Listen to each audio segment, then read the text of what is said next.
सिंधुबाई बाळासाहेब दौंडके, गाव कोणतं? शिंदोडी. आणि कर्जाण्याचं प्रकरण आहे. बरं, आपण ह्या कार्यालयामध्ये किती दिवसापासून हेलपाटे मारताय? 8/4/2025 बरं, आपण प्रकरण दिलेलं आहे. दिलेले. मग पुढं काय झालं त्या प्रकरणाचं? पुढे घाळ केलं भोसलेनी. बरं, घाळ केला. अजून दुसरं त्याच्यानंतर परत त्याच्यावर करायला लावलं. त्याच्यावर परत एक झालं. ते किती दिवसापूर्वी दिलं आपण? ते मला वाटतं काहीतरी त्याच्यावर आहे बघा तारीख. हे पहा 12 महिन्यात. हा, तहसीलदार, आपण या गंभीर प्रश्नाकडे नक्की लक्ष द्यावं अशी जनतेची मागणी आहे. जर आपल्या महत्त्वाच्या कार्यालयामधून कागदपत्र फायली गहाळ होत असतील तर नक्की अधिकारी कामकाज काय करतात हा सर्वसामान्यांच्या प्रपंचाचा प्रश्न उद्भवत नाही का?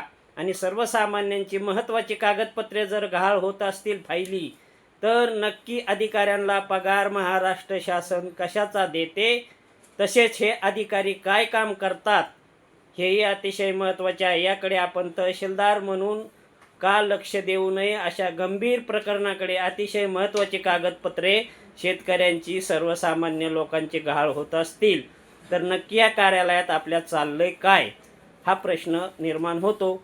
बरं, आपल्याला काय अपेक्षा आहे? काय नाही, फक्त नाव दुरुस्ती करायची आणि आमचे कागदपत्र पहा, काम किती सोपं आहे हो. यांनी सर्व कागदपत्र, तुम्ही ॲफिडेविट ते सगळं करून दिलं असेल ना. आपलं शिक्षण किती आहे? काय नाही, फक्त 3री. पहा, अशा कमी शिक्षण असलेल्या महिलांना हेलपाटे मारायला लावणं आपल्याला महाराष्ट्र शासनाने या कार्यालयात, सरकारी कार्यालयामध्ये सर्वसामान्यांचे कामं करण्यासाठी नियुक्ती केलेली असताना अशा कमी शिकलेल्या महिलांना घरचं काम सोडून हेलपाटे मारायला लावणं, आज 12-12 महिने हेलपाटे मारणं, त्याला खर्च येतो की नाही? काही आर्थिक नुकसान, अधिक कार्यालयात मानसिक परेशानी, अशा अनेक प्रश्नांचा, समस्याचा सामना सर्वसामान्यांना करावा लागतो. ही अत्यंत वाईट परिस्थिती आहे शिरूर तहसील कार्यालयातील. शिंदोडीला एसटीची सोय नाही आणि दरवेळेला आम्ही तेच सांगतो. बरं, तुम्हाला आज काम झालं पाहिजे? व्हायला पाहिजे, पण आता काय नाही, काम तुमचं मार्गी लागणार, व्हायला पाहिजे. नाही, तुमची अपेक्षा काय सांगा?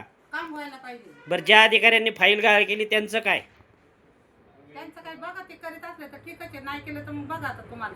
पहा, अशी महत्त्वाची कागदपत्रे जर शेतकऱ्यांची गहाळ होत असतील तर नक्की या कार्यालयात राम भरोसे कामकाज चाललंय की काय? चित्रपटाप्रमाणे या ठिकाणी कार्य तर चालत नाही ना या कार्यालयामध्ये. असा वाईट अनुभव हा आपण या मावशींची प्रतिक्रिया ऐकत आहोत. तहसीलदार यांनी नक्की या विषयाकडे लक्ष देण्याची आवश्यकता आहे.